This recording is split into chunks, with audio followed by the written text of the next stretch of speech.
J'avais un papa qui était alcoolique, jamais comme mon père. Telle est ma devise. J'ai un accident de voiture très grave. Je suis handicapée à 100%. J'étais la première femme en Suisse à m'être battue pour sortir de l'AI. Normalement, on se bat pour y rentrer. Et puis en 2009, il y a eu le prix Veuve Clicquot. On dit la famille horlogère. L'horlogerie, c'est vraiment une famille. Avec des querelles de frères et sœurs. Qu'avec mon époux, on avait décidé que j'allais mettre fin à mes jours. Ça s'appelle la migraine du suicidaire. Elle est autodidacte, visionnaire et pionnière dans l'univers du luxe. Elle a transformé une simple idée en un empire mondial. De vendeuse en chaussures à chef d'entreprise, quel a été le déclic? Comment elle a su que la microfibre allait être une révolution dans le monde de l'horlogerie? Elle est atteinte d'une maladie rare, la maladie du suicidaire. Elle nous explique tout. Elle a aussi eu un accident de voiture qui l'a handicapée à 100%. Comment elle a survécu? Alors, tu as trouvé? Commente et gagne peut-être un cadeau du podcast. Elle nous dit tout dans cet épisode. Et surtout, reste jusqu'à la fin pour les 3 instants signature. Et n'oublie pas de t'abonner pour ne rien rater des prochains épisodes. Merci infiniment. Vous êtes tous les jours de plus en plus nombreux, alors merci beaucoup. Écouter des parcours inspirants, c'est apprendre autrement. Alors laissez-vous inspirer. Bonjour Babette. Bonjour Agnès. Je suis très contente d'être avec toi aujourd'hui. Donc bienvenue dans les locaux de Synergie Plus. Magnifiques locaux. Oui. Un grand merci à eux. Une petite mention spéciale pour Pack Entreprise, qui est une entreprise avec qui je collabore, qui est le one-stop shop des entreprises. Voilà pour les remerciements. Et je ne vais pas te demander de te présenter, c'est moi qui vais le faire. Et donc j'aime bien démarrer par une petite citation. Et j'en ai trouvé une qui, je trouve, te colle parfaitement. Les gens qui sont assez fous pour penser qu'ils peuvent changer le monde sont ceux qui le font. Ah ben ça me colle tout à fait à la peau, ouais, tout à fait. Donc c'est une phrase de Steve Jobs et que je trouvais était très parlante. Donc tu es autodidacte, visionnaire, pionnière, entrepreneur responsable. Tu n'as pas attendu qu'on te donne ta chance, tu l'as créée. De vendeuse en chaussures à entrepreneur multi-récompensé, ton parcours est une véritable masterclass en audace et en résilience. Tu as même reçu plusieurs distinctions, dont le précieux et prestigieux prix Veuve Clicquot de la femme d'affaires suisse en 2009. En 1985, tu lances Keller Trading, qui devient le leader mondial de la microfibre dans le secteur du luxe, avec des clients comme Audemars Piguet, Cartier et tant d'autres. Et parce que tu ne fais jamais les choses à moitié, tu inventes aussi un gant démaquillant révolutionnaire qui transforme les rituels de beauté et séduit les plus grandes maisons comme Dior. Mais derrière cette réussite éclatante, il y a une femme qui a affronté des épreuves immenses, notamment une maladie rare comme le cluster headache, surnommée la migraine du suicidaire, qui aurait pu t'arrêter net. Mais au lieu de ça, elle t'a donné une force et une mission encore plus grande. Ton engagement ne s'arrête pas à l'innovation, la responsabilité sociale et environnementale est au cœur de tout ce que tu fais. Et ça, dans un monde où l'on parle plus qu'on agit, c'est une véritable leçon d'entrepreneuriat et d'humanité. Babette, bienvenue dans Parcours Inspirant. Merci beaucoup. Alors, comme tu le sais, le concept de ce podcast, c'est de remonter le fil de temps, de démarrer par ton enfance et de comprendre les différentes clés d'apprentissage que tu as eues tout au long de ta vie.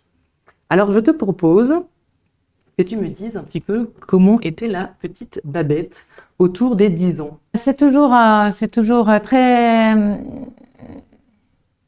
particulièrement plein d'émotions quand j'entends des brides de mon parcours. Et puis on y reviendra certainement sur ces dates importantes. Maintenant, mon enfance, je suis à Joulotte, jurassienne. Je suis née dans le Jura. J'étais le bébé de la crèche. Je suis du mois de décembre, Sagittaire. Je dis toujours un Sagittaire, les pieds dans la merde, la tête dans les nuages. C'est tout à fait moi. Une enfance très chahutée quelque part. 2 sœurs, je suis la cadette. On a déménagé chaque année, en fait. parce que j'avais un papa qui était peu conventionnel, qui était colérique, qui était alcoolique.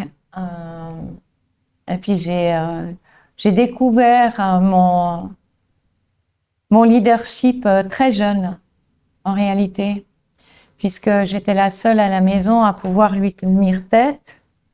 Et puis il m'a beaucoup appris finalement. Donc j'essaie toujours de tirer du positif de n'importe quelle situation, quelle que soit la situation. Et je pense que aussi petite que je puisse revenir en arrière, j'ai ça en moi. En fait, on a tous ça en soi-même. On va tous chercher des ressources qui sont déjà là. Après, on va les façonner, on va les faire grandir. On va les prendre d'une certaine manière parce qu'elles correspondent finalement à notre personnalité ou pas. Dans mon cas, elles m'ont donné de la force, ces expériences, si on peut appeler ça comme ça. C'est clair que une enfant de 8 ans qui va chercher son père au bistrot du coin et qui doit prendre sur elle pour entrer dans le restaurant et puis avoir tous les yeux braqués sur elle et puis aller récupérer un père qui est ivre mort, c'est compliqué. Mais il y a toujours pire dans la vie. Moi, j'en ai fait une force, je crois. Je crois qu'il a eu une phrase qui t'a marqué, qui est assez terrible, de dire que tu étais trop bête pour pouvoir faire des études. Ah ouais, c'est clair. Bon, je sais pas si c'est si terrible que ça, mais une fois de plus, ça m'a...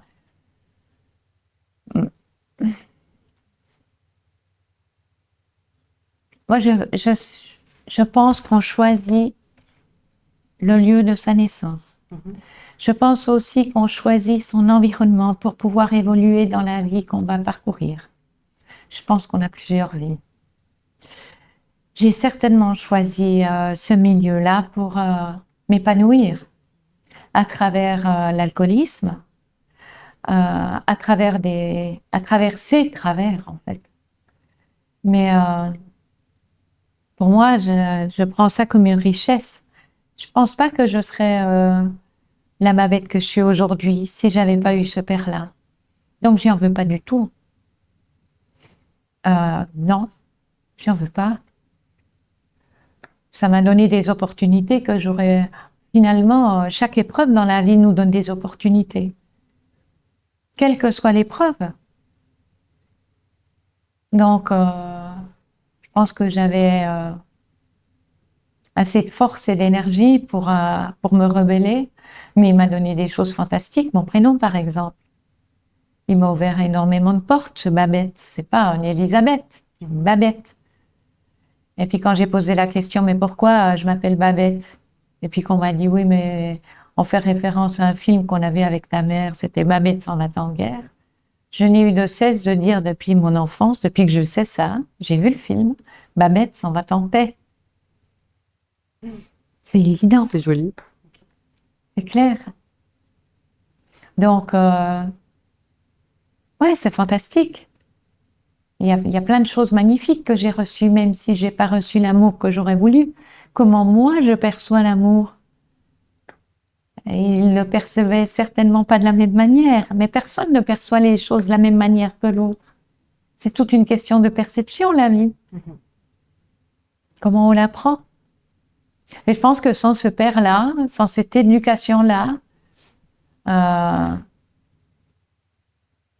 je serais pas allée à l'église.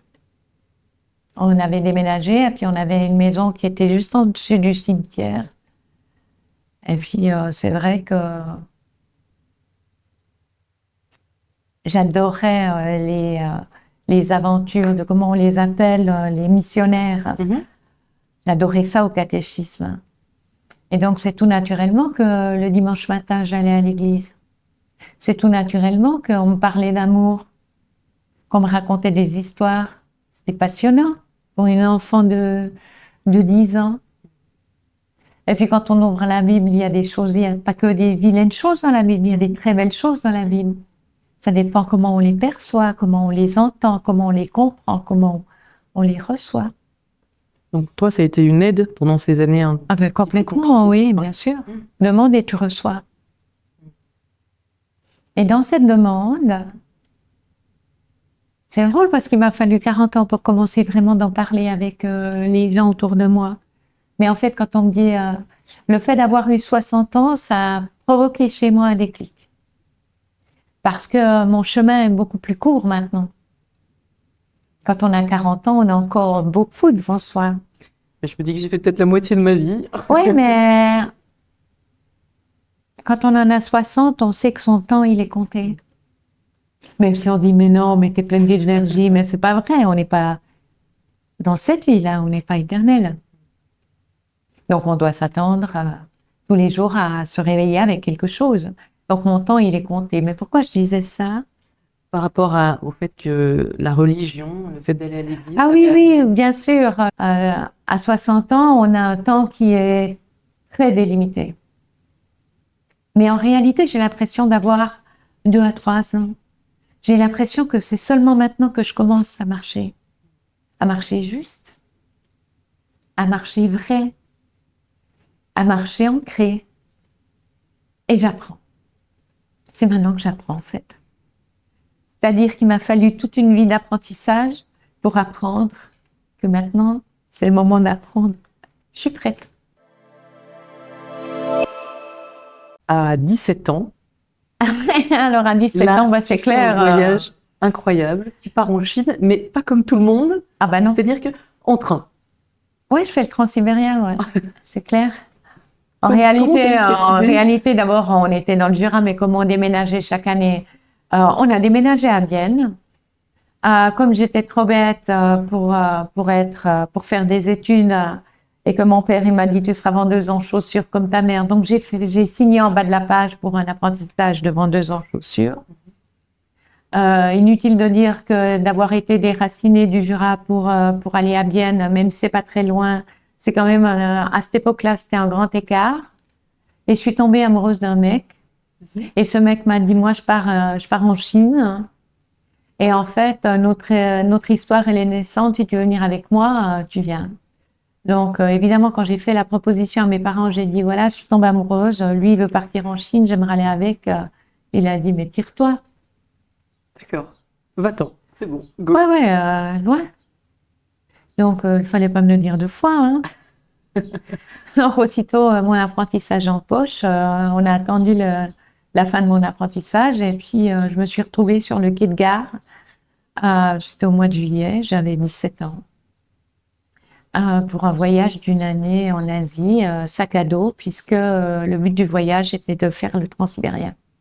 Quel est le souvenir marquant que tu te souviens? Ce qui m'a le plus frappé, c'est l'arrivée en URSS. À ce moment-là, ça s'appelait encore comme ça. Les miradors, le sable sur les bas-côtés, le fait qu'on doive monter le train pour enlever les essieux, enfin c'était très compliqué. Cette froideur, qu'on m'a craché dessus sur la place rouge, qu'on m'a interdit de m'arrêter, je devais marcher. Moi, il y en a plein, il y a Wow. il y a plein comme ça d'images dans ma tête. Je regrette énormément de l'avoir fait si jeune. D'accord. Pour quelle raison? Je m'étais toujours dit que j'allais refaire ce voyage parce que j'étais trop jeune. J'étais pas assez mature. Mais d'un autre côté, il m'a fait grandir. Il m'a montré le monde tel qu'il était. C'est pas celui qu'on a. Loin de là. On est des privilégiés. Et puis chaque matin au réveil, il y a qu'un mot, merci. Vivre dans la gratitude parce que ce qu'on a là, cette qualité de vie, elle n'est pas là-bas. Clairement, en tout cas pas à cette époque non plus. Je pense qu'il y a quand même, je connais bien l'Asie aujourd'hui et je connais bien l'Asie d'il y a 40 ans. Il faut savoir que à Shanghai, c'était de la terre battue. C'est ce qui n'a rien à voir avec le paysage aujourd'hui. J'ai fait des kilomètres de bagnole, j'ai traversé toute la Thaïlande dans un taxi, j'ai vu des gens se faire emprisonner, j'ai dormi dans des endroits infestés de cafards. Ben, on n'avait pas d'argent. Et puis j'étais blonde aux yeux bleus. En Asie, il n'y avait pas de blonde aux yeux bleus à cette époque-là. Il y avait que des vélos, il n'y avait pas de voiture. C'était des vélos à perte de vue. Tout était différent. Donc, un privilège que d'avoir vécu ça, ouais, à cette époque-là. Et quand tu reviens, Bon, l'amour fou, évidemment, quand tu pars à 17 ans avec un mec, puis que ça fonctionne bien, on n'avait qu'une envie, c'était de fonder une famille. Hein. Donc, j'étais maman à 20 ans. Mhm. Et en Donc, parallèle, tu avais un magasin de prêt-à-porter. Ah, j'ai travaillé dans un magasin de prêt-à-porter. J'ai travaillé longtemps dans un magasin de prêt-à-porter. C'était pas le mien. Ouais, okay. Mais j'y ai travaillé, ouais, absolument. Mais j'ai vendu des lunettes aussi, ça personne ne le sait. En fait, j'achetais les invendus de Amidro, c'était les drogueries suisses, c'était à Bienne, et j'achetais les invendus des lunettes de soleil, et puis je faisais les marchés, puis j'allais les vendre sur les marchés. Ouais, c'est moi.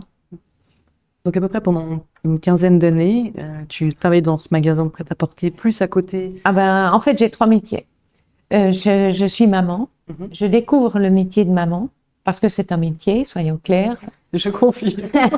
Il faut tout le temps être là, il faut être présente. Enfin, c'est le plus beau cadeau de ma vie. Ça faisait partie de mes demandes à l'église. Je voulais être mère. Pour moi, c'était très important. Et je voulais travailler.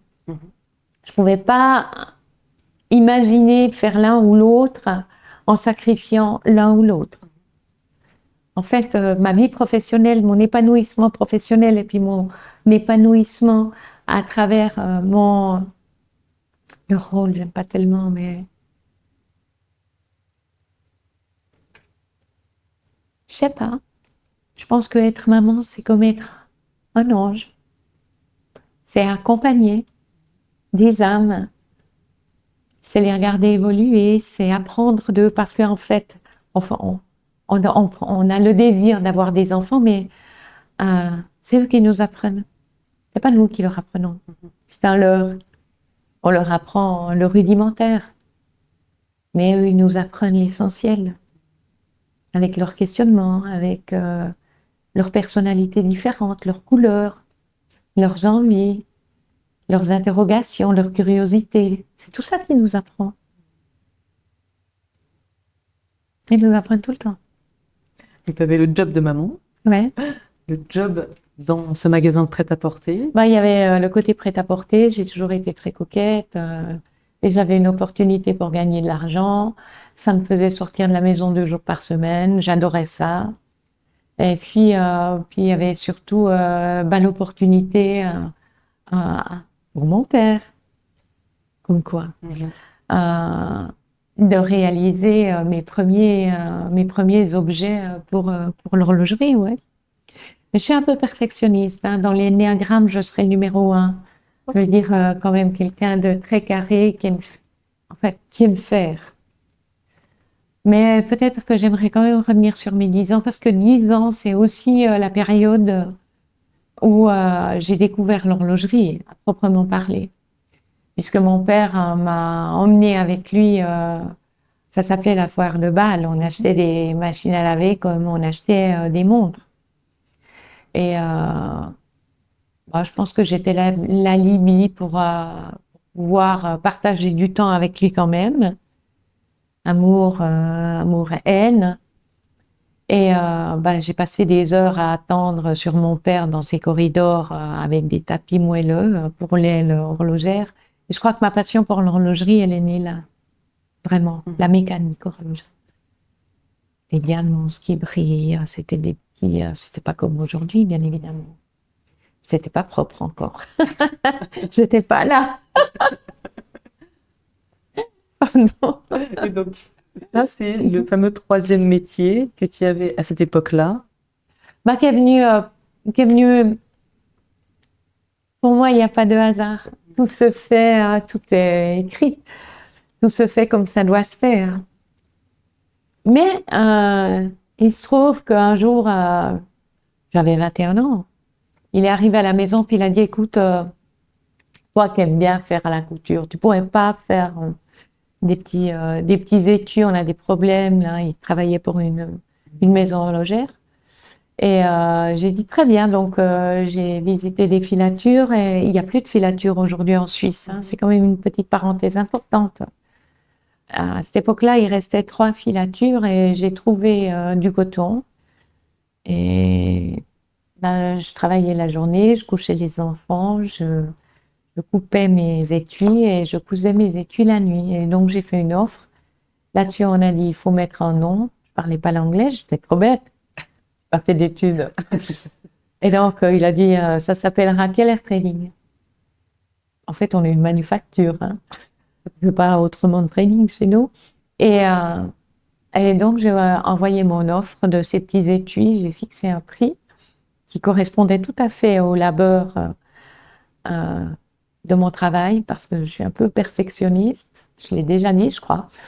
Et j'ai fait mon offre et j'ai eu ma première commande.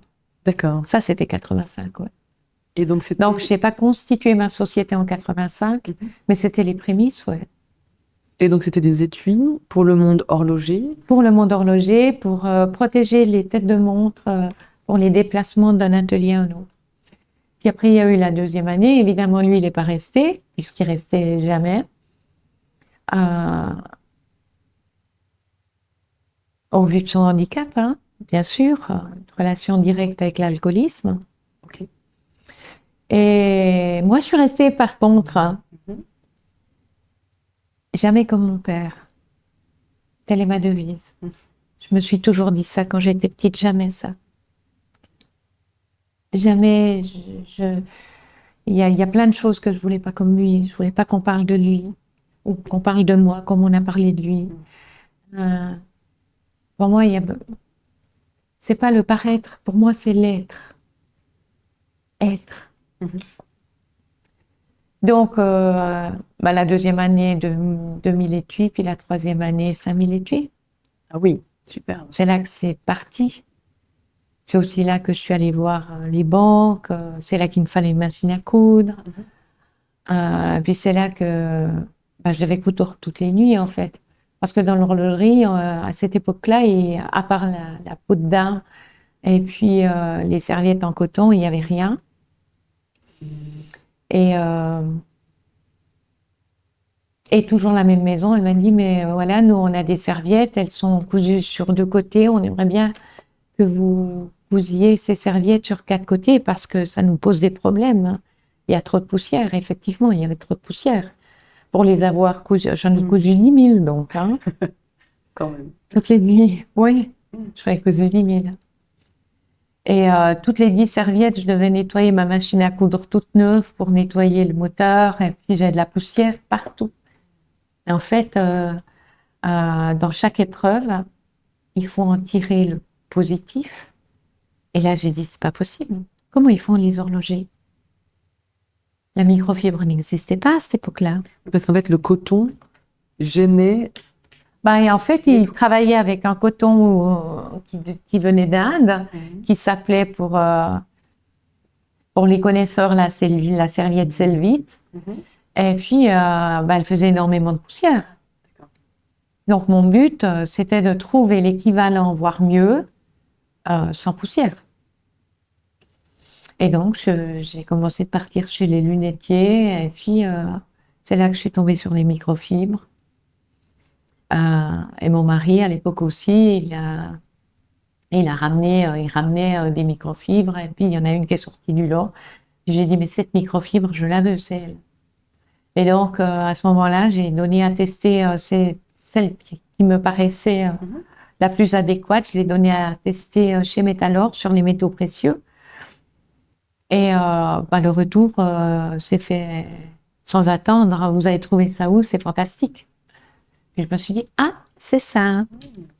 Donc moi, je m'occupe pas des lunetiers. Moi, c'était les horlogers. Donc j'ai contacté le fabricant et j'ai dit, voilà, moi je travaille pour l'horlogerie et j'aimerais l'exclusivité du produit. Donc j'aimerais commander 200 serviettes et à l'époque, Internet n'existait pas. Il y avait un bottin horloger. Et j'ai pris les 200 plus grandes marques et sous-traitants horlogers suisses. Et à la main, j'ai écrit « Touchez-moi, essayez-moi, appelez-moi ». Et j'ai signé Babette. Ok. Et j'ai eu une serviette. Et j'ai eu 200 commandes. Waouh. Ok. Excellent. Voilà. Le cœur. Il faut laisser parler le cœur. Il faut laisser parler le cœur. Et ensuite, comment l'entreprise s'est développée? Tu as dû embaucher du monde, j'imagine? Excusez-moi, ça me permet de faire un peu de publicité. Non, pas du tout. Pas du tout, non. Non. C'est allé comme ça. C'est tout moi qui faisais tout. En fait, j'emballais mes serviettes, toujours. Deuxième enfant, troisième enfant. 91, j'enregistre ma société au registre. Et puis, en 94, il y avait une crise horlogère. Ma société, elle commençait à prendre un peu d'espace, on va dire ça comme ça. Et la crise horlogère arrive et donc j'appelle mon ancien patron et je lui dis, écoute, moi, il est hors de question que je laisse aller ma société. Elle est toute neuve, il faut que je gagne un peu d'argent pour la maintenir. Donc, il me réengage comme gérante cette fois de sa boutique. Et donc là, ouais, c'est compliqué, quoi. Je mets le répondeur automatique sur ma société. J'ai 3 enfants en bas âge. Et je suis gérante d'une boutique réputée de prêt-à-porter sur la place de Bienne. Et en 95, j'ai un accident de voiture. D'accord. Très grave. Et mais j'en dis des choses, en fait, ici. Oui. Hein. Il y a beaucoup de choses que j'ai dit par le passé par bride, mais là, je suis en train de réaliser quand on fait mon parcours. Hein. Et donc, à ce moment-là, je suis handicapée à 100%. Donc, c'est les cervicales qui sont touchées. La personne j'étais dans une colonne, la personne qui était derrière moi, elle m'a pas vue. Et en fait, je me retrouve handicapée à 100%. J'ai plus la possibilité de faire. J'ai la tête, mais j'ai plus le corps. Compliqué. Ah oui, pour continuer à faire les serviettes, et évidemment. Qu'est-ce que je ressors de cette épreuve? On me dit, j'ai des douleurs atroces dans les cervicales et on me dit, ah oui, alors il vous faut prendre des antidépresseurs. Je dis, mais je suis pas dépressive, j'ai des douleurs. Pas tout à fait pareil. Donc, non, pour les médicaments, je suis pas d'accord, mais j'accepte volontiers de comprendre ma personnalité et j'accepte volontiers de suivre une psychothérapie par un psychiatre. Je veux être suivie, je veux comprendre comment ça marche. Mais ma société, je suis incapable de plier des serviettes. Donc, je m'approche, et vous allez voir le côté positif de la chose, je m'approche d'ateliers d'occupation. Et donc, ils ont le physique. Ils n'ont pas besoin de la tête, ils ont besoin du physique. Et moi, j'ai la tête. On forme un être. D'accord, donc ce sont les centres où des absolument, personnes handicapées, selon leur handicap, peuvent tout de même travailler. Très bien. Et donc, c'est une forme de partenariat avec... Tellement bien, c'était une expérience tellement géniale, tellement enrichissante, et pour eux et pour moi. Et pas seulement au niveau des volumes d'affaires, mais enrichissante au niveau humain. Parce que la fierté de pouvoir travailler à travers moi, à travers des grandes maisons. Et la plupart des grandes maisons avec lesquelles j'ai travaillé le savaient. Donc, je l'ai jamais caché. Au contraire, c'est même un... c'était fantastique. Et donc, j'ai été à l'AI pendant 4 ans. 4 ans. À 100%. Ok. Et je me suis battue parce qu'il y a toujours une porte. Et alors, tu as retrouvé après l'usage... D'abord, j'étais la première femme en Suisse à m'être battue pour sortir de l'AI. Normalement, on se bat pour y rentrer. Mais pour moi, c'était extrêmement péjorisant d'être à l'AI. Vous ne pouvez pas demander pour votre société, vous ne pouvez rien demander, vous êtes à l'AI. Et puis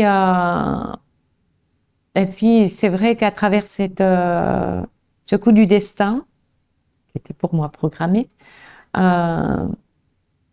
j'ai tâté des médecines différentes que les médecines traditionnelles. Et c'est à travers l'homéopathie, par exemple, que j'ai pu soulager mes douleurs, arrêter de prendre des médicaments extrêmement Et d'ailleurs, c'est un sujet d'actualité, donc combien je remercie d'avoir pas passé des décennies au tramal et autres. Enfin, ça, c'est un autre sujet. Voilà. Donc ça m'a fait tout de suite monter de plusieurs échelons, évidemment, parce que ma capacité de production, elle a été, à travers un accident, décuplée. Ouais. Ben, en réalité, c'est un parcours de vie. Ça fait écho à Stéphanie, les nièces de Stéphanie, qui sont à Genève. Et effectivement, elle m'a raconté que pour elle aussi, elle avait eu un accident. Et à ce moment-là, donc c'est elle qui s'occupait de ses ruches. Et du jour au lendemain, elle ne pouvait plus. Eh ben Ce oui. sont des petites bêtes qu'on peut loin. Et donc, c'est comme ça qu'elle avait rencontré son futur associé. Donc, Ah, c'est beau. Et puis, l'homéopathie, même si ça a pris plus d'une année pour trouver le bon dosage qui me correspondait, a pris une année. Puis après, j'étais bien, quoi. C'est bon, j'ai passé une semaine à Bâle pour prouver que je voulais plus être à l'AI. Donc, on va dans une clinique et on se fait évaluer. Et là, j'ai dit, mais c'est bon, moi, je veux plus. Et donc, voilà, je suis sortie de l'AI avec tout ce qu'on m'a énuméré. On m'a dit, mais vous savez, madame, si vous sortez de l'AI, vous ne pourrez plus y rentrer. Et puis, ça va très bien. J'ai encore, si je suis trop longtemps derrière mon ordinateur ou bien... Mais en fait, tout a changé parce que j'ai changé. Parce qu'un un nouvel événement s'est produit dans ma vie. Donc là, on était en 95. Je suis sortie de l'AI, c'était au début des années 2000. Et puis en 2009, il y a eu le prix Veuve Clicquot. absolument, C'était incroyable. la reconnaissance Ouais. de l'industrie. C'était fantastique. C'est fantastique. Ah ben oui, c'est clair que c'est... Vous imaginez, pour une petite jurassienne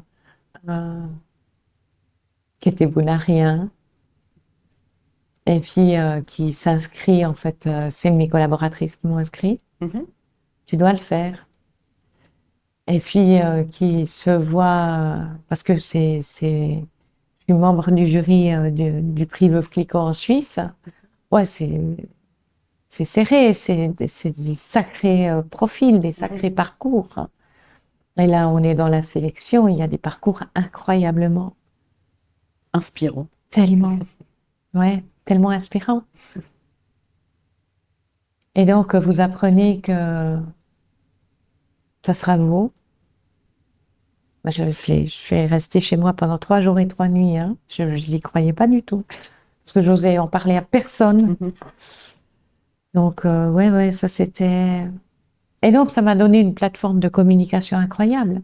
Parce que déjà, dans le monde horloger, il n'y a pas beaucoup de femmes, à cette époque-là en tout cas. Ça n'existait pas, les réseaux, enfin tout ce qu'on a aujourd'hui, tous ces outils qui sont fantastiques. Hein. Mais tout ça, à cette époque, c'était les balbutiements en 2009 de tout ça. Et donc, oui, c'était la reconnaissance de mes pères, c'est évident. Et ils me l'ont tellement témoigné, l'horlogerie m'a tellement témoigné son admiration que c'est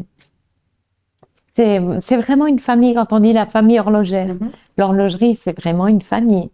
Avec des querelles de frères et sœurs, bien évidemment, mais avec beaucoup d'humanité. Il faut dire que le prix Veuve Clicquot, il a vraiment résonné un changement en moi. Une prise de conscience en moi. 2009, le déclencheur, parce que je me suis juré que chaque fois que j'allais développer un produit, il y avait une raison à ce développement. Écologique. Ou si pas écologique, parce qu'on est sur de la microfibre, soyons très clairs. La microfibre, c'est un produit extrêmement durable, mais on est sur des bases de polyester et de nylon. Donc, alors, greenwashing, pas pour moi. Oui. Mais par exemple, j'ai développé des eaux pour nettoyer les bijoux 100% naturels. Parce que en me promenant dans les ateliers, j'ai vu qu'il y avait des solvants qui étaient extrêmement toxiques. Mes microfibres, j'essaie aujourd'hui d'utiliser des fibres recyclées. En fait, ma vision, elle est vraiment un monde responsable. On peut tous faire quelque chose. On ne doit pas changer le monde d'un coup de baguette magique. Mais je veux être un entrepreneur responsable. Je veux apporter un grain de sable à ce changement, à cette amélioration. 4 enfants, mais 10 petits-enfants. C'est plus pour moi, c'est pour eux. Et on doit se sentir responsable. J'ai dit tout à l'heure à quelle vitesse Shanghai a changé. Ouais, c'est 50 ans, c'est ma vie. Hein. On est responsable du changement, notre génération. Donc, si je peux un petit peu améliorer ce cataclysme qui est en train de se dérouler sur la planète, c'est important. Je crois que tu fais aussi partie du jury de la sélection de la montre de l'année. Ah, ça c'est très vieux. Oui, ça j'ai fait pendant 7 ans. 7 ans. Mm-hmm. Et donc le concept, c'est d'élire notre plus jolie montre. Ah ben c'était le concept, c'était montre passion. C'était dans le cadre de montre passion et puis c'est comme ça que j'ai rencontré mon parrain. Ok. Il était président. Ouais, puis on est venu me chercher pour le côté esthétisme. En fait, on avait tous, parmi ces membres du jury, on avait tous des qualifications. Évidemment que en travaillant pour le monde horloger, pour tous les horlogers, ben c'est évident qu'on connaît toutes les pièces, l'ADN de chacun de nos clients. Babette, on est un peu plus de la moitié de l'épisode. Ouais. Et donc on va faire un petit jeu, ça s'appelle le jeu de l'entracte. Ah, je croyais qu'on faisait une petite pause. C'est une forme de pause. On est à peu près à la moitié de l'épisode et c'est l'heure de faire une pause fun avec l'entracte. Pendant 5 minutes, mon invité va jouer au jeu de la dernière fois que. Le principe est simple. 5 questions qui commencent toutes par la dernière fois que. Il a le droit à 3 jokers s'il veut éviter une question. Prêt ? C'est parti. Ouais, j'ai entendu une info hallucinante. À fond. Donc la dernière fois que tu as entendu une information hallucinante. C'était ce matin, bien sûr. Monsieur Trump. Monsieur Trump, ce matin, a dit qu'il allait geler les budgets de l'éducation, je crois. Très bien. Sans commentaire. J'ai pensé, mais pourquoi moi? C'était avant la maladie. Avant la maladie, le cluster EDECA. On va en parler juste après. Juste avant de comprendre quel devait être mon chemin, systématiquement toutes les nuits, à chaque fois que j'avais des douleurs, je regardais le ciel puis je disais, mais pourquoi moi? La dernière fois que tu as suivi un conseil. Ma tenue vestimentaire. Il est très joli. C'est mon mari. J'ai apprécié un truc typiquement suisse. Oh ben, c'est évident que c'est la Girole. Hein. Ah, Elle fait partie de la maison, la Girole. tellement bon. Oui. Très bien. Eh bien, il est rigolo. Et je vais te l'offrir. Ah, c'est cool. J'ai fait une rencontre insolite aujourd'hui. Ah, Aujourd'hui, j'avais un dîner semi-professionnel. J'ai fait une belle rencontre d'une belle âme qui souffre de ma maladie et qui ne le savait pas. Donc, j'ai pu partager et j'espère pouvoir l'aider. En tout cas, j'ai pu mettre un nom sur sa maladie. C'était l'entracte, sponsorisé par la société suisse infiniprinting.ch, qui a imprimé ce jeu de cartes pour nous. Vous avez aimé ? Dites-le en commentaire et surtout, proposez vos idées de questions la dernière fois que pour les prochains invités. en 2009, tu commences à souffrir d'une maladie que tu vas apprendre quelques mois plus tard, est une maladie rare qui s'appelle le cluster headache. Ouais, cluster, je vais dire toutes les formes de cette maladie parce qu'il y en a qui vont peut-être se reconnaître. C'est algie vasculaire de la face, cluster headache, migraine du suicidaire. Voilà, ça c'est les 3 termes utilisés pour cette maladie. Et elle est survenue dans ma vie après le prix Veuve Clicquot. J'ai représenté la marque Veuve Clicquot, j'étais invitée et sollicitée à beaucoup d'endroits. Il y avait toujours du champagne systématiquement à partir du mois de septembre, ça a commencé. Systématiquement, quand je buvais une flûte de champagne, j'avais extrêmement mal à la tête. Donc il y a 2 raisons pour lesquelles je ne bois pas d'alcool. Et mais les maux de tête qui étaient épouvantables. Donc j'ai consulté, on m'a soigné pour des sinusites aiguës, j'avais l'impression qu'on m'arrachait l'œil, c'est que la verticalité. Donc la douleur, elle se situe dans un hémisphère, soit gauche et droite, du sommet du crâne jusqu'à la base du cou. Et puis ça se présente par des attaques nocturnes qui durent entre 30 et 50 minutes, où on a l'impression qu'on se fait arracher pour moi c'est le côté gauche, donc et je suis chronique, c'est toutes les nuits, qu'on m'arrache l'œil, la narine, le cerveau, mon oreille, qu'on m'arrache toutes les dents. En fait, le corps médical, ils apparentent ça à l'arrachage d'un membre sans anesthésie. La douleur, elle est absolument insupportable. C'est atroce. Atroce. Ouais, c'est atroce. Et donc, on a mis un peu moins de 2 ans à me diagnostiquer. Donc, je profite de dire quels sont les symptômes visuels. L'œil coule et la narine gauche coule. Avant les crises, ça peut être dans la journée, ça se met à couler et la narine se met à couler pendant les crises. Donc, si vous souffrez de cette maladie, soit vous écoutez ce que je vais dire, soit vous me téléphonez. Voilà, donc extrêmement invalidant. Mais je suis un chef d'entreprise n'est jamais malade. Il se trouve que ces crises chez moi, elles se présentaient après l'endormissement, la nuit, que j'ai bien évidemment essayé tous les médicaments, tous les traitements, toutes les solutions possibles et imaginables. Je me suis on m'a même fait des injections dans le cerveau de Botox pour essayer de... C'est une horreur. Et la plupart des malades ont ça épisodiquement, ça veut dire pendant 1 mois peut-être, plusieurs fois par semaine, et puis après plus rien pendant quelques mois. Et moi, j'étais chronique, c'était toutes les nuits, tout le temps, 365 jours par année.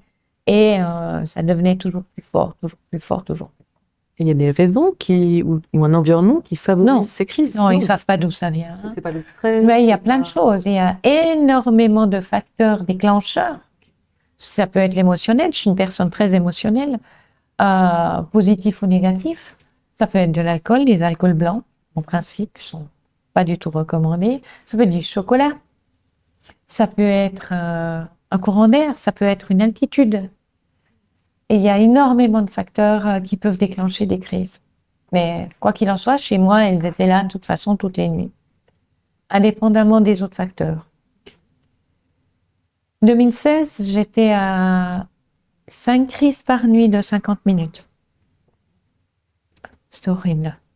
Je travaillais tout le temps. Je n'ai jamais pris de congé pour cette maladie.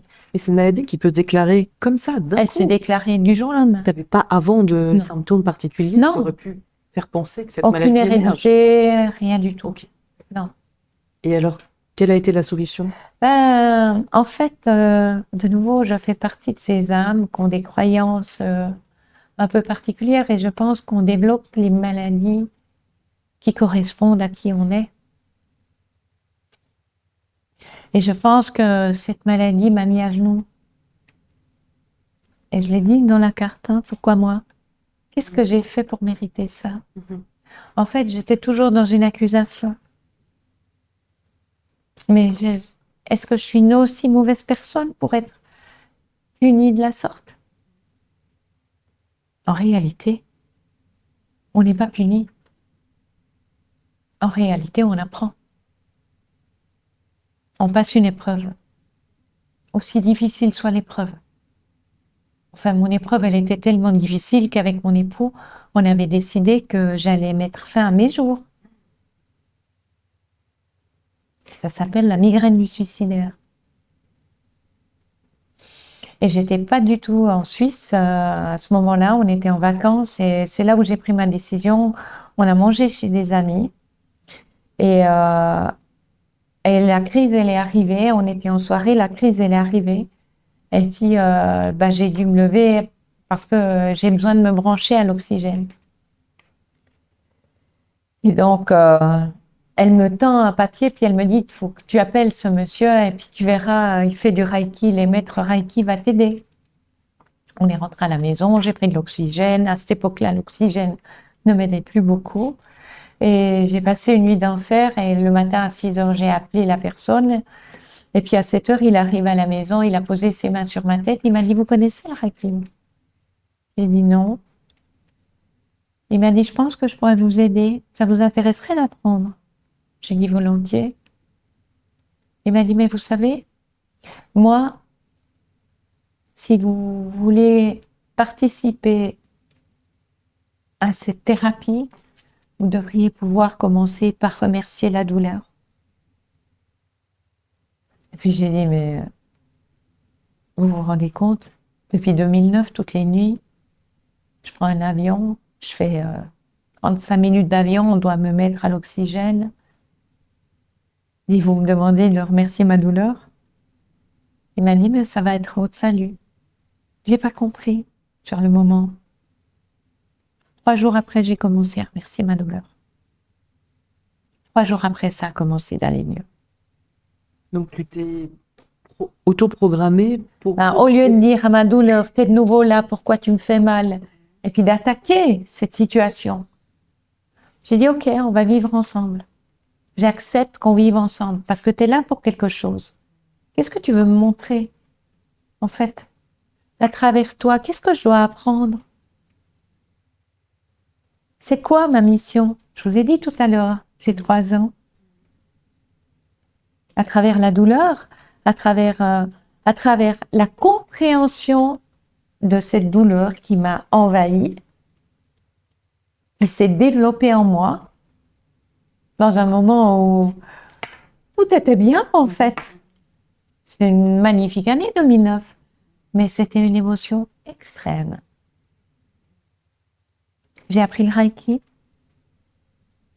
j'ai appris à m'écouter, j'ai appris à faire de la méditation, j'ai appris à ressentir les bienfaits, j'ai appris à vivre l'instant présent, j'ai appris à me connecter avec le monde qui m'entoure, j'ai appris les valeurs de la vie, j'ai appris la gratitude, j'ai appris la compassion, j'ai appris le partage. En réalité, elle m'a tout appris, cette maladie. Et donc, petit à petit, les douleurs se sont estompées. Elle est partie définitivement. Non. Non, elle est là. Elle est là quand je m'oublie, quand je donne trop de temps aux autres et puis pas assez à moi. On est l'essentiel de nous-mêmes. Si on veut refléter de l'amour, on doit commencer par s'aimer. On doit s'apporter ce qu'on a besoin. Mon besoin, c'est de m'équilibrer, c'est d'être équilibré. Si mon besoin, il est rempli, si je suis équilibrée, je peux être... En fait, je peux être ce passage, parce que toute seule, je ne serais pas qui je suis. Je suis guidée, entourée, aimée, mais je ne fais pas tout ça toute seule. Nos enfants, ils sont guidés aussi. Donc moi, je suis guidée, ouais. J'aimerais qu'on aborde 2018 avec la création de Kate Home. Ouais, et le gant. Fameux petits gants d'amour. Ouais, alors c'est vraiment ça. Explique-nous un petit peu la genèse de cette idée. C'est 2016, c'est le changement. C'est 2016, c'est l'apprentissage de ce qu'on vient de discuter maintenant, que je viens d'exprimer. Mais c'est aussi, c'est pas possible que je continue à me faire souffrir avec des produits démaquillants quand mon métier, c'est de développer des microfibres pour prendre soin des métaux précieux, mais si ça peut être pour prendre soin de mon œil, j'aimerais bien. Et donc, 2016 à 2018, c'est le développement d'un gant pour me démaquiller les yeux, d'abord. C'était que le prémisse, en fait. Parce que, quel est le principe de ma microfibre? Le principe de mes microfibres, qu'elles soient pour l'horlogerie ou bien qu'elles soient pour l'humain, elle est toujours la même chose. Les fibres, elles sont tricotées. Le fait que la fibre, elle est tricotée, pas tissée, pas étampée, mais tricotée, comme on tricote des chaussettes, on va pouvoir utiliser les boucles. Et la microfibre, c'est des microfilaments de polyester et de nylon. On va en mettre des centaines ensemble pour constituer le fil. Quand on a le fil de microfilament, la bouclette, cette bouclette, elle va, quand on va nettoyer une pièce horlogère ou bien la peau, elle va entrer dans notre peau, elle va brosser la peau, elle va capturer la saleté, puis elle va la garder à l'intérieur de la fibre. C'est ça qu'elle fait. Il y a besoin de juste ça. Donc, juste de l'eau. De l'eau. De l'eau et le gant. Le gant, de l'eau, le gant. Et en fait, on va surtout se nettoyer la peau en profondeur. Mais c'est quoi la peau? Mis à part que ça nous transporte. Ben oui, ça nous transporte. Ça nous porte. Ça transpire. Et ça puise. Donc, ça puise les saletés dans les grandes villes, dans les endroits où il y a de la poussière. Et il faut qu'on puisse évacuer. Donc, ouais, mon gant, il est fait pour nettoyer la peau. Nettoyer la peau et se démaquiller sans se blesser. Juste avec de l'eau. Très bien. Moi, j'aimerais qu'on parle de ce qui s'est passé en 2022 avec une ONG. Ouais. Ce que tu qualifies d'un gros regret. Est-ce que tu peux nous expliquer un petit peu ce qui s'est passé? 2019 décembre. Donc moi, j'ai un rituel. Chaque matin, je me réveille très tôt et j'écoute les nouvelles à l'international. Décembre 2019, j'apprends aux nouvelles qu'on a des morts en Chine. On ne sait pas de quoi ils sont morts. C'était les prémices du Covid. Et j'arrive au bureau, c'était début décembre, je m'en souviens très très bien parce que j'ai dit on a un gros problème en Chine et ce problème va venir chez nous. Je connais bien l'Asie. C'est mon terrain de jeu quand même. Donc à cette époque, c'était clairement mon terrain de jeu, pas la Chine. Parce que la Chine, c'est plutôt des témoignages. J'ai aussi fait partie du Sino-Suisse Forum à Genève et à Chengdu en Chine pour les femmes entrepreneurs. Mais l'Asie, je connais bien. Et je dis donc, on a des cas en Chine. Et s'il y a des cas mortels en Chine, ils vont venir ici. Donc, je réquisitionne la microfibre, on va faire des masques. Et tout de suite, je téléphone à comment on appelle, à l'Office fédéral de la santé pour savoir si on a des informations parce que moi, j'importe ma matière première du Japon et de la Corée. Et donc, pour moi, il est vraiment essentiel de m'enquérir de la qualité de mes importations et de ce virus qui est là, qu'on ne sait pas ce que c'est. Et pendant les fêtes de Noël, donc je dessine les premiers masques, j'ai travaillé avec une prison. Okay. Parce que on a coupé nos microfibres et on a fabriqué nos propres masques de couches. Et pendant les fêtes de Noël, je dessine un masque et je pense aux enfants. Et je dis, d'accord, on devra faire des masques qui correspondent. C'est normal, là, je fais des gants, moi, pour l'horlogerie. Et dans les gants, pour manipuler des pièces horlogères, la morphologie des mains est très importante. Donc, on a un panel de 8 tailles de mémoire, de gants. Wow. Donc, pour moi, le masque, c'est exactement la même problématique. Et donc, je développe un masque avec mon partenaire coréen, avec de la fibre d'argent, double épaisseur. Et je dis, on va faire un masque confortable, hyper protecteur. Et on va commencer par faire des coupes pour les enfants jusqu'aux tailles XXL. Donc, je développe ce masque, je fais toutes les certifications, ça prend un temps de malade. Et en septembre, on est opérationnel. 1er septembre, on reçoit la certification de l'EMPA. Et donc, on vend 3 semaines. Et ensuite, c'est le crash.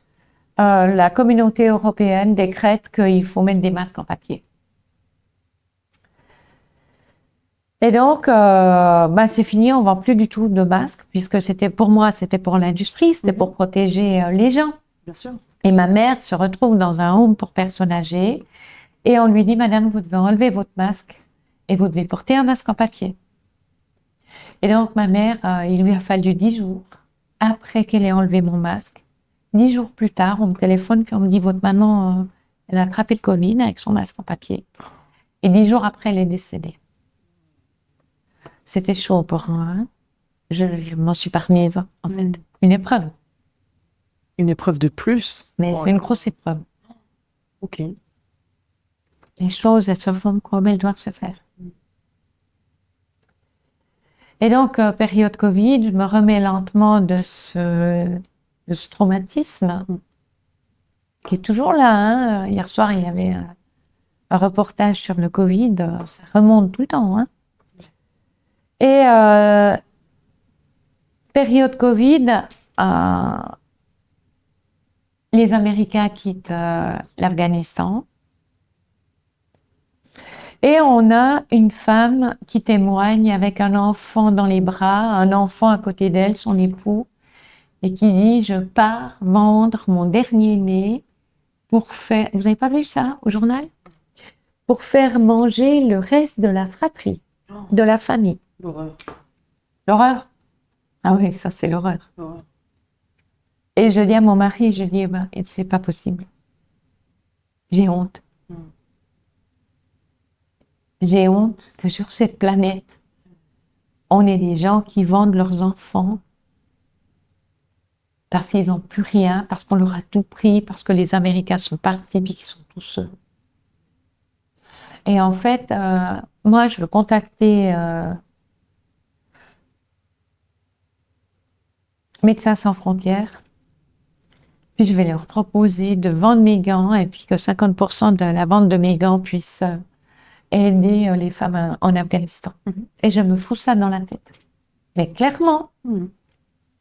Et donc je les contacte, j'explique mon projet, je dis voilà, en plus le gant, il nettoie. Il a une symbolique pour moi qui est quand même relativement forte. Parce que il a besoin d'être nettoyé, quoi. Mais le monde a besoin d'être nettoyé, en fait. C'est une jolie image, oui. Et ce gant, il était pour moi le symbole de ça. Et si, en plus de ça, il pouvait apporter aux hommes et aux femmes le fait d'être propre, mais à travers ce geste, aider ces femmes, le but du jeu, c'était la reconstruction de maternité. Et donc, l'ONG, elle a trouvé mon projet exceptionnel. Donc, on a fait une campagne, on a investi énormément d'argent. Et puis, en fait, on ne pouvait pas parler. Ça devait être une campagne muette. C'était extrêmement compliqué. Et ça n'a pas du tout fonctionné. J'aurais dû prendre...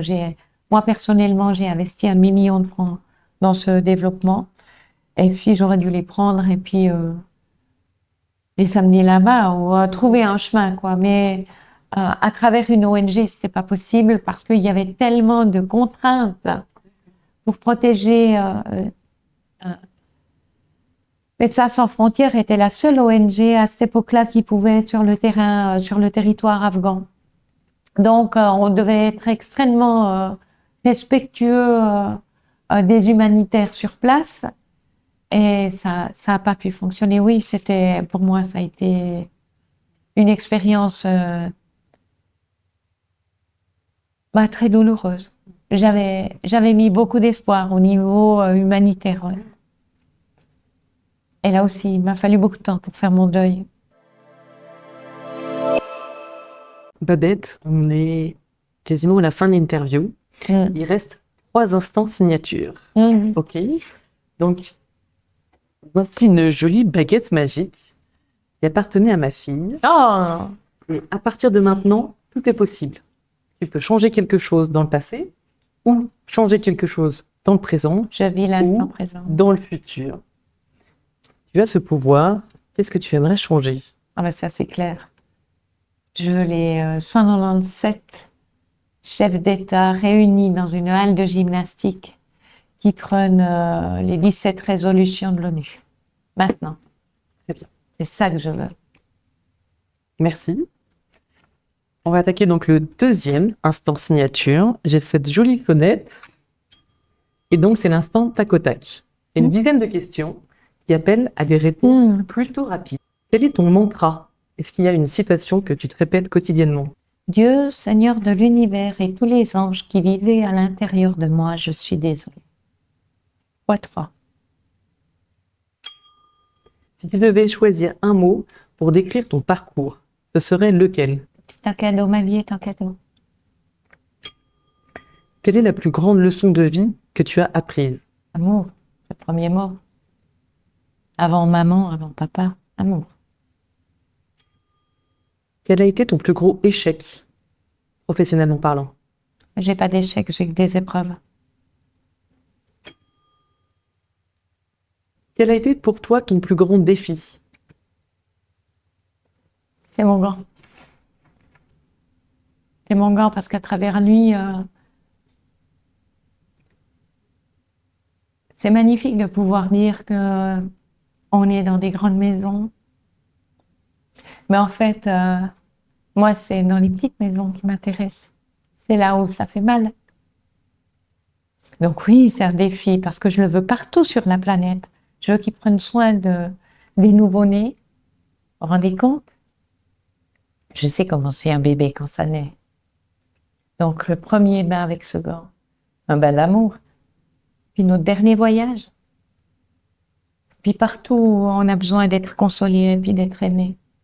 Partout où on est seul, partout où on a mal, partout où on est sale, où on veut se nettoyer. Voilà, c'est ça que je veux. Ça, c'est mon plus grand défi. Quel conseil tu aurais aimé qu'on te donne quand tu étais petite? Aie confiance. Aie confiance. C'est la chose la plus difficile. Ça sert à rien d'avoir peur. Dans la confiance, il y a tout. Vivre l'instant présent, maintenant, toujours. Quel est le conseil le plus absurde qu'on ait pu te donner dans la gestion de ton entreprise? Le plus absurde, tu vendras dans 5 ans. Absurde.